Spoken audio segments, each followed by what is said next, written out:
Part 1. You are going to hear a conversation among Dr. Archer, Larry, and Judy, talking about the new term. First, you have some time to look at questions 1 to 6.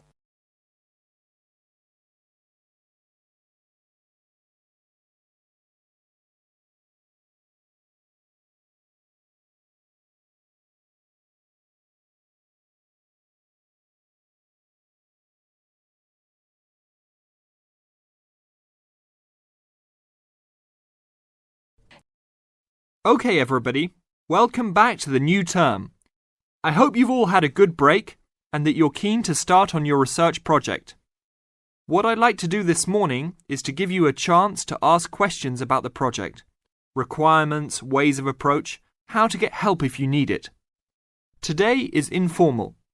It may be already written on paper, but it's nice to have an opportunity to have it confirmed. So, any questions? Dr. Archer, is there a confirmed due date yet to hand it in? Yes, I can now confirm that it's 16th of July, not 15th as first advised. Okay? And what about the word limit? Well, there is some flexibility on this, but in general it's 8 to 10,000 words. Ah, I see. And you can choose your topic, anything from years 2 and 3. Yes? I still can't work out what I want to do it on. In that case, you should see your course tutor to agree on your final topic, and you should also be aware that there is special assistance available at the library on library resources if you need help on that. Can I just check on the deadlines for everything? Certainly. Look, let me write it on the board when each stage should be completed. First of all, you've got to work on your basic project outline, and that's due in to your course tutor by 21st of February. Which is only 2 weeks away, so you need to get cracking on that. Do we have to include a full reference list by then too? No, your reference list is due on 6th of April, which is 1 week later, so you have time to discuss this with your tutor. And when should we be doing the research? Well, that's over a 1-month period, essentially April to May. And the write-up? Well, you need to do quite a bit of research before you get going on your writing, so that's really May to July, with the due date for handing in on the 16th. Any more questions? Before you hear the rest of the conversation, you have some time to look at questions 7 to 10.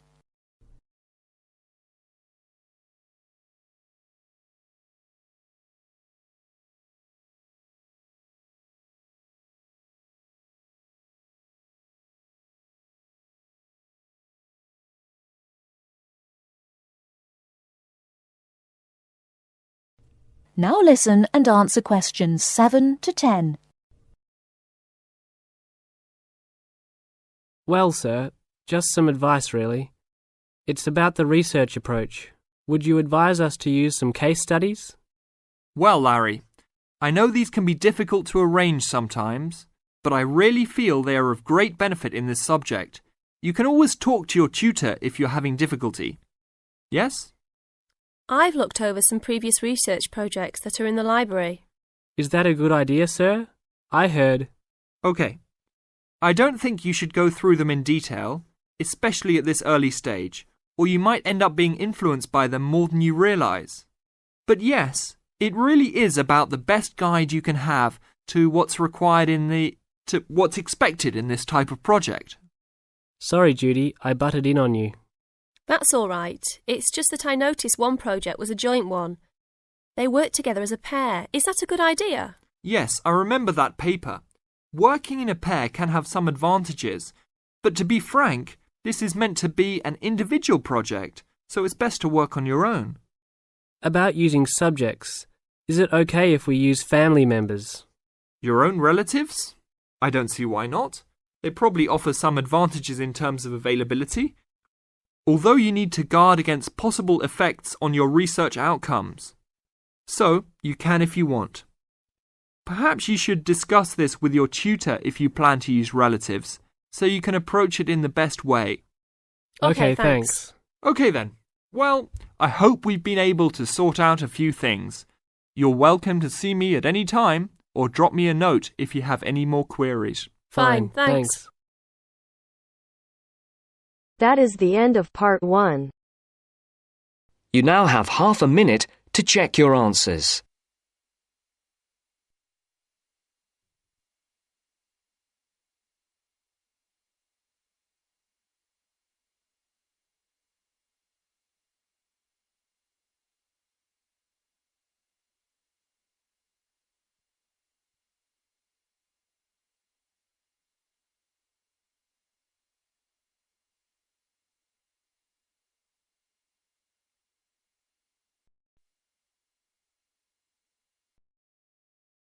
Now turns to part 2. Part 2. You will hear 3 students talking to their tutor about the presentation they are planning. First, you have some time to look at questions 11 to 17.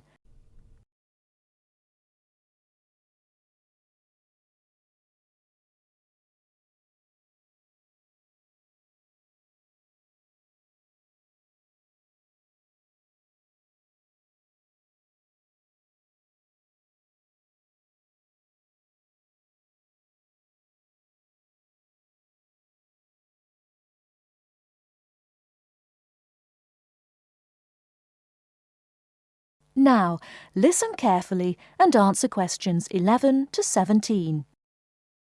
Good morning, everyone. So, you're going to tell me about your presentation. First of all, what's your topic? Did you say you were going to talk about the uses of mobile phones? Not exactly. We're actually going to explain the dangers of using mobile phones. Ah, okay. That sounds interesting.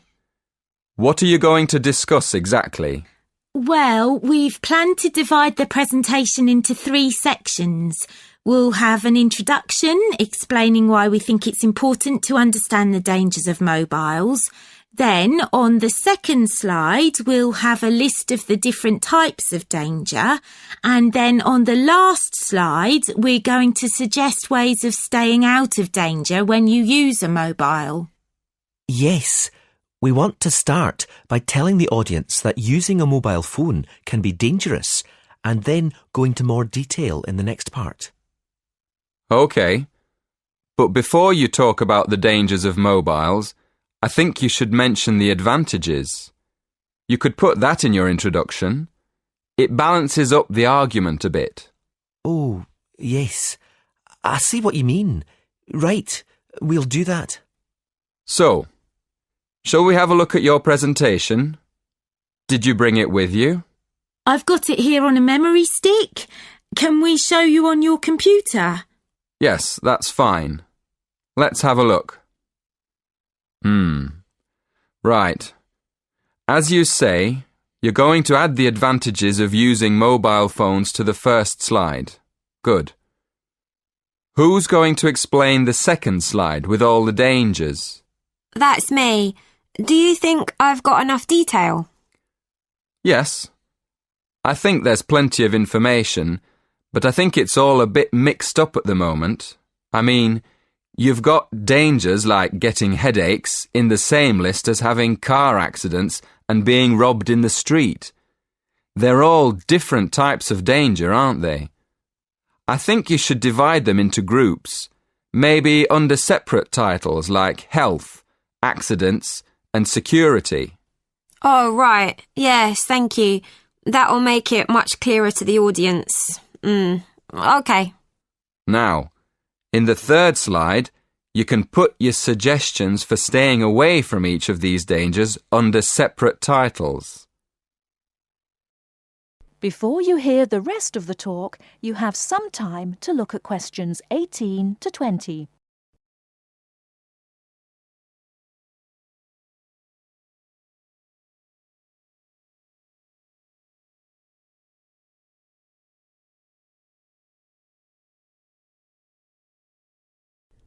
Now listen and answer questions 18 to 20. Have you got any other questions? Yes. The presentation should be for 10 minutes. Is that right? Yes, but 10 minutes in total, including 3 minutes for questions. So you'll only talk for 7 minutes.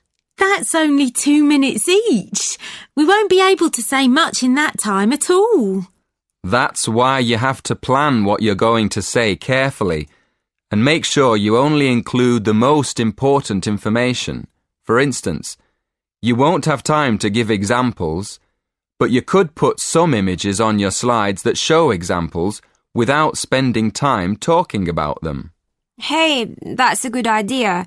And the audience can look at them while we talk. And another thing, make sure all the slides have the same style. You should get together and agree on one style for the whole presentation. OK, we'll do that too. Thanks a lot for your help. That is the end of part 2. You now have half a minute to check your answers.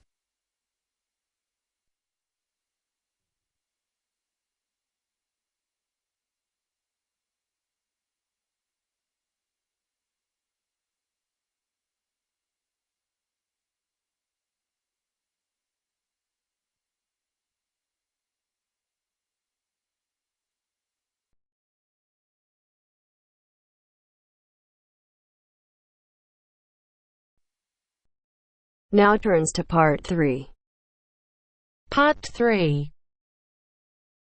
You will hear a conversation between two students who will discuss a project they're working on together. You have 30 seconds to look at questions 21 to 27.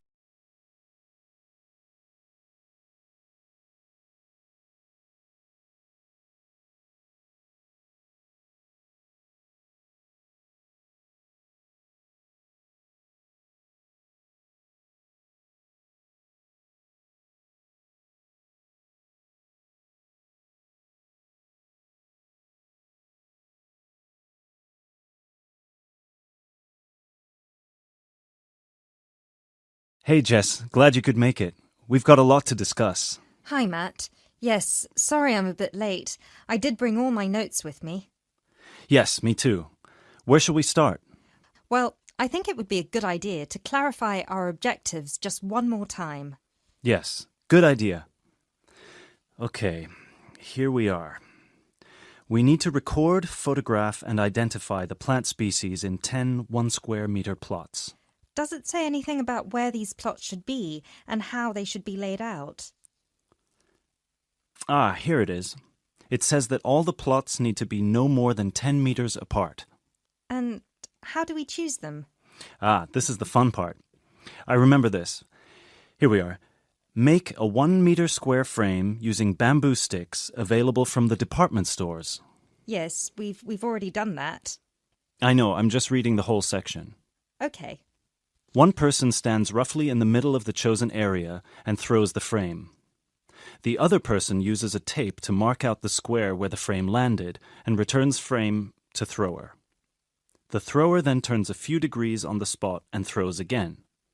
The thrower must turn slightly after each throw and vary the force of the throw until after the 10th throw they are pointing in almost the same direction as the first. That sounds a bit complicated. That's only because it's all in writing. It's just a simple throw, turn, throw, turn, throw, turn until we have 10 squares. And I guess you want to do the throwing. Well, if you don't mind. I'm sure you'll be more accurate at marking the squares. Yes, I am sure I am, and I'm sure you've got a stronger throwing arm.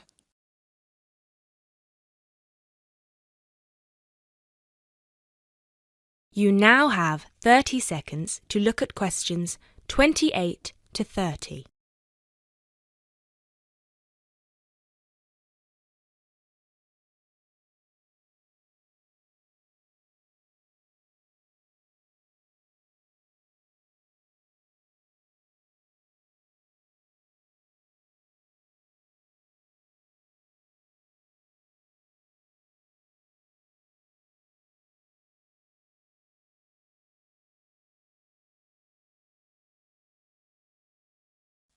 Okay, good. We've got that sorted. Now we need to decide where to go. Yes, I've been thinking about that and I've brought the map. Ah, well done. I forgot mine. Now, I've identified 3 possible locations, but they've all got some disadvantages. Okay, fire away. Well, The area around this lowland marsh could be interesting. There'll be a lot of interesting water plants here. Looks good, but what's the problem? Mainly that it's already a designated nature reserve, and I think there's already been a lot of research done here. Ah, I see. Well, I'd rather do something that's new and can be useful. I agree. That's why I identified this area further west. See, here, behind the beach. Oh, yes, I see. That area there, where it's flat, but quite high. Exactly. If you look a bit further inland, you'll see that there are hills which will protect that area from strong north winds. I see. Excellent. But what's the problem? Just that it may not be very interesting. We know that the geology there is not conducive to a wide variety of plants. I agree. So what's your last idea? Well, I think this one is a bit of a winner, although I did want to show you the other two. Look up here, on the north coast. Where? See this bay? Well, I know that there's been quite a lot of studies done here, but a bit further to the east, behind this headland. No one has ever looked at that. Well, I certainly couldn't see any studies. That is interesting. And the plant life could be a bit different because of the shelter from the wind the headland provides. Exactly. Brilliant, Jessica. That's a great idea. We'll go there. Thanks. Now all we have to decide is when is a good time. That is the end of part 3. You now have half a minute to check your answers.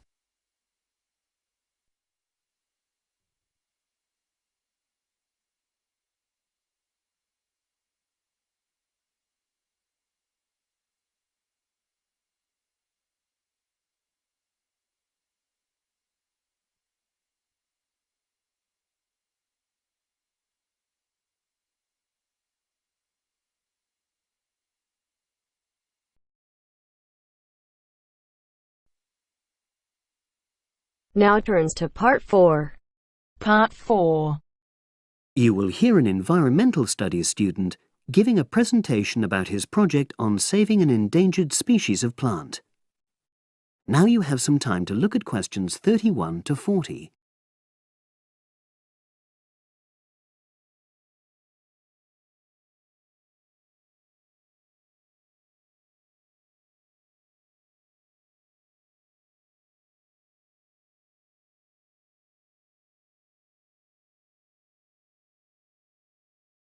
Now listen and answer questions 31 to 40. For my presentation, I'm going to summarise what I've found out about efforts to save one plant species, the juniper bush. It once flourished in Britain and throughout the world's temperate zones, but over the last few decades has declined considerably. Before I go on to explain the steps being taken to save it in England, let me start by looking at some background information and why the juniper has been so important in cultural as well as ecological terms, historically and in the present day. Firstly, I want to emphasise the fact that juniper is a very ancient plant. It has been discovered that it was actually amongst the first species of plants to establish itself in Britain in the period following the most recent Ice Age. And, as I say, it has a much valued place in British culture. It was used widely as a fuel during the Middle Ages because when burnt, the smoke given off is all but invisible, and so any illicit activities involving fire could go on without being detected. For example, cooking game hunted illegally. It also has valuable medicinal properties. Particularly during large epidemics, oils were extracted from the juniper wood and sprayed in the air to try to prevent the spread of infection in hospital wards. And these days, perhaps its most well-known use is in cuisine, cooking, where its berries are a much valued ingredient, used to flavour a variety of meat dishes and also drinks. Turning now to ecological issues, juniper bushes play an important role in supporting other living things. If juniper bushes are wiped out, this would radically affect many different insect and also fungus species. We simply cannot afford to let this species die out.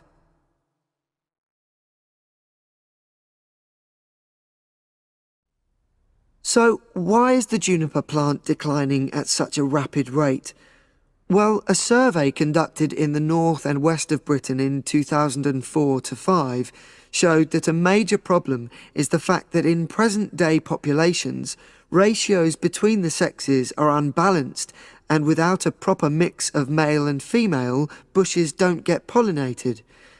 Also, the survey found that in a lot of these populations, the plants are the same age, so this means that bushes grow old and start to die at similar times, leading to swift extinction of whole populations. Now, the charity Plant Life is trying to do something to halt the decline in juniper species. It's currently trying out 2 new major salvage techniques, this time focusing on lowland regions of England. The first thing it's trying is to provide shelters for the seedlings in areas where juniper populations are fairly well established. These, of course, are designed to help protect the plants at their most vulnerable stage. A further measure is that in areas where colonies have all but died out, numbers are being bolstered by the planting of cuttings which have been taken from healthy bushes elsewhere. Now, I hope I've given a clear picture of the problems facing this culturally and ecologically valuable plant, and of the measures being taken by Plant Life to tackle them. If anyone has any questions, I'd be happy. That is the end of part 4. You now have half a minute to check your answers.